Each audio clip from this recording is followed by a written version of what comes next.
اور اس مہینے میں انسان کو اپنی تاریخ کو یاد کرنا، امید کی کرن روشن کرنا، ظلم و ستم سے نجات کی کوشش کرنا، یہ بھی اس مہینے کا پیغام ہے۔ لیکن ہمارے ساتھ ایک بہت بڑی بدقسمتی یہ ہوئی، اور بعض دین کے دشمنوں نے کھیل یہ کھیلا کہ ہمارے اسلامی سال کا آغاز، اس کے آغاز کے اندر ہی نوحہ، ماتم، گریہ وزاری، آنسو گریبان چاک کرنا اور گالوں کو پیٹنا، زنجیر زنی کرنا، اپنے آپ کو زخمی کرنا، آگ پہ چلنا اور ماتم کا ماحول بنانا، یہ بنا دیا گیا۔ جبکہ آپ پوری تاریخ میں نے آپ کے سامنے رکھی ہے، قرآن کی روشنی میں، حدیث کی روشنی میں، سیرت کی روشنی میں، خلفائے راشدین کی روشنی میں، اور اس کی وجہ صرف یہ بیان کر دی گئی کہ چونکہ اس مہینے کے اندر سیدنا حسین رضی اللہ تعالیٰ عنہ شہید ہوئے تھے۔ یقیناً سیدنا حسین رضی اللہ تعالیٰ عنہ، ان سے محبت ایمان کا حصہ ہے۔ وہ جنت کے نوجوانوں کے سردار ہیں، وہ اہل بیت کے ایک عظیم فرد ہیں۔ جو ان سے محبت نہیں کرتا ہے اس کے اندر منافقت پائی جاتی ہے، جو ان سے بغض رکھتا ہے اس کے اندر تو کفر کی نشانی پائی جاتی ہے۔ ان سے محبت ہمارے ایمان کا حصہ ہے، لیکن ان سے محبت کے نام پہ دین کو بدل دینا، اللہ کے پیغمبر کے دین کو تبدیل کر دینا، دین کی روح کو تبدیل کر دینا، دین کے اندر بدعات کو ایجاد کر دینا، اس کی اجازت نہیں دی جا سکتی ہے۔ کیونکہ شہادت ہماری تاریخ کے اندر کوئی ایسا واقعہ نہیں ہوتا کہ اس وجہ سے غم کیا جائے اور اس وجہ سے پھر اس غم کو تازہ کیا جائے اور اس وجہ سے پھر ماتم کیا جائے۔ اگر اس بنیاد پہ ماتم اور غم والا مہینہ کسی کو قرار دیا جانا چاہیے تو پھر وہ ربیع الاول کا مہینہ ہونا چاہیے، چونکہ ربیع الاول کے مہینے میں انسانوں کے سب سے عظیم محسن ہمارے اور آپ کے پیارے نبی علیہ السلام حضرت رسول اللہ صلی اللہ علیہ وسلم اللہ کو پیارے ہوئے تھے، اور آپ کا پیارا ہونا اور آپ کا آنکھوں سے جدا ہونا اس امت کے لیے سب سے بڑا غم ہے۔ اس سے بڑا غم کوئی نہیں ہے۔ اگر شہادت کی وجہ سے کسی مہینے کو غم کا مہینہ قرار دیا جائے تو پھر رمضان کے مہینے کو غم کا مہینہ قرار دیا جانا چاہیے، کیونکہ رمضان کے مہینے میں غزوہ بدر ہوا تھا، اور غزوہ بدر کے اندر 14 صحابہ کرام رضوان اللہ علیہم اجمعین شہید ہوئے تھے۔ اگر شہادت کی وجہ سے کسی مہینے کو غم کا مہینہ قرار دیا جائے تو پھر رمضان سے اگلا مہینہ شوال کا مہینہ، وہ بھی بہت بڑا غم کا مہینہ ہونا چاہیے، کیونکہ شوال کے مہینے میں غزوہ احد ہوا تھا، اور غزوہ احد کے اندر 70 صحابہ شہید ہوئے تھے، اور 70 صحابہ جو شہید ہوئے تھے وہ اتنے بڑی بڑی ہستیاں تھیں کہ ان میں اللہ کے نبی علیہ السلام کے چچا بھی تھے، سیدنا امیر حمزہ رضی اللہ تعالی عنہ بھی تھے، اور ان کی شہادت بڑی مظلومانہ، بڑی دردمندانہ ہوئی تھی، اور ان کی شہادت کے اوپر تو خود اللہ کے نبی علیہ السلام کو غم بھی ہوا تھا، اور وہ رشتے میں بھی سیدنا حسین رضی اللہ تعالی عنہ سے رشتے کے لحاظ سے اور خاندان کے لحاظ سے اور عمر کے لحاظ سے بڑے ہیں، کیونکہ وہ اللہ کے نبی اسلام کے چچا لگتے ہیں۔ اور آپ نے فرمایا کہ چچا تو باپ کی طرح ہوتا ہے، باپ کے قائم مقام ہوتا ہے، اور ان کی شہادت پہ اللہ کے نبی علیہ السلام کو دکھ بھی بڑا ہوا تھا۔ لیکن آپ ایمانداری کے ساتھ بتائیے گا کہ آپ میں سے کتنے لوگوں کو یاد ہے کہ شوال کے مہینے میں جو عید والا مہینہ ہے، چھوٹی عید والا مہینہ ہے نا، شوال والا مہینہ، اس مہینے میں تو 70 صحابہ شہید ہوئے تھے، اور اس کا ہمیں پتہ ہی نہیں چلتا اور وہ گزر جاتا ہے۔ رمضان میں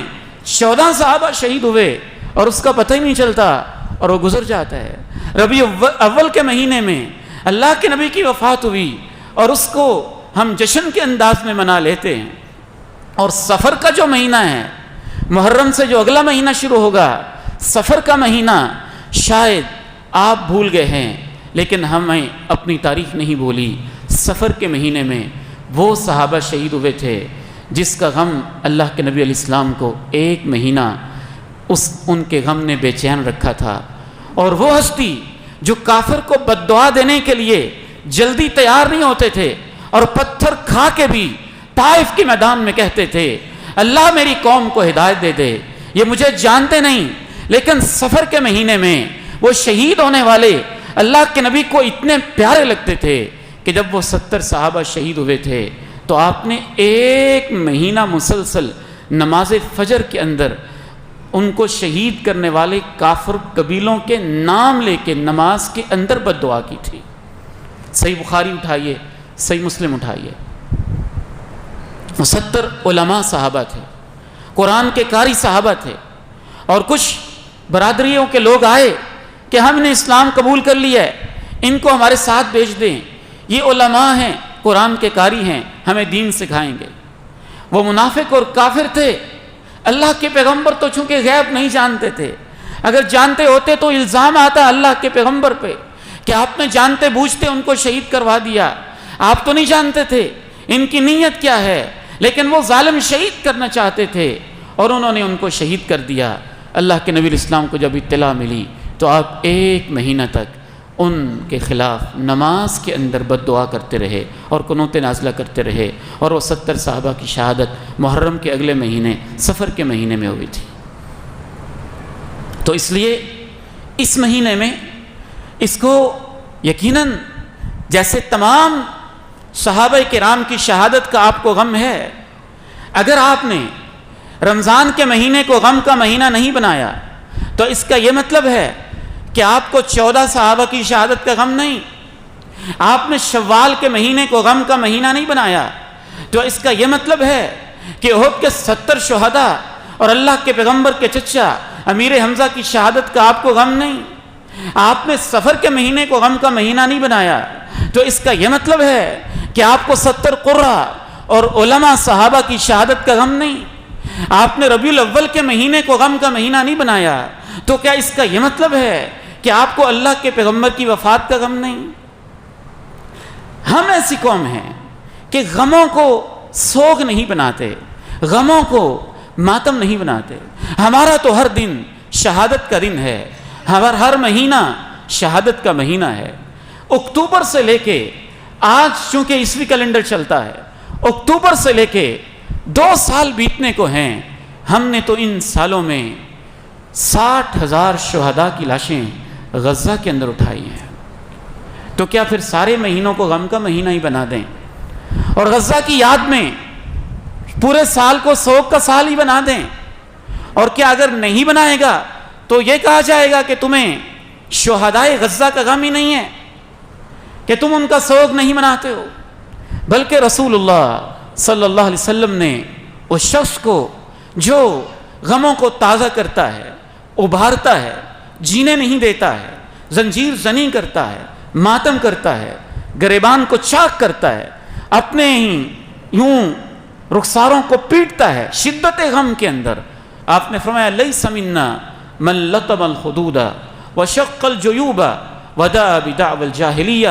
جو شخص غم میں آ کے اپنے ہی رخساروں کو پیٹتا ہے اور اپنے ہی کپڑوں کو گریبان کو چاک کرتا ہے، اس کا میرے ساتھ کوئی تعلق نہیں ہے، میری امت کے ساتھ کوئی تعلق نہیں ہے۔ پھر اس بنیاد پہ اس مہینے میں باقی جو بدعات ایجاد ہو گئی ہیں ہمیں ان سے بھی بچنا ہے، اور اس مہینے کو ویسے گزارنا ہے جیسے اللہ کے پیارے نبی علیہ السلام نے گزارا تھا، اور وہ ہے کہ نیکیاں زیادہ سے زیادہ کی جائیں، گناہوں سے بچا جائے، روزے زیادہ سے زیادہ اس مہینے میں رکھے جائیں، اور خصوصاً 9 محرم اور 10 محرم کا روزہ رکھا جائے۔ اور بالخصوص میں آخری پیغام یہ بھی دینا چاہوں گا، ایسی محفلیں، ایسی مجلسیں، ایسی باتیں جہاں ابوبکر صدیق، عمر فاروق، عثمان غنی جیسے صحابہ کو گالیاں دی جاتی ہوں، ان کے قریب سے بھی گزرنا، ان مجلسوں میں شریک ہونا، ایسے لوگوں کے ساتھ دوستی اور ان کا اپنا سمجھنا اور ان کے قریب بیٹھنا، میں سمجھتا ہوں کہ یہ اپنے ایمان کو بیچنے والی بات ہے اور اپنے ایمان کا سودا کرنے والی بات ہے۔ اس لیے ہمیں اس مہینے میں بالخصوص وہی کرنا چاہیے جو اللہ کے نبی علیہ السلام نے کیا تھا۔ اللہ تعالیٰ سے دعا ہے اللہ تعالیٰ ہمیں دین کو صحیح معنی میں سمجھنے کی توفیق نصیب فرمائے۔ وآخر دعوانا الحمد للہ رب العالمین۔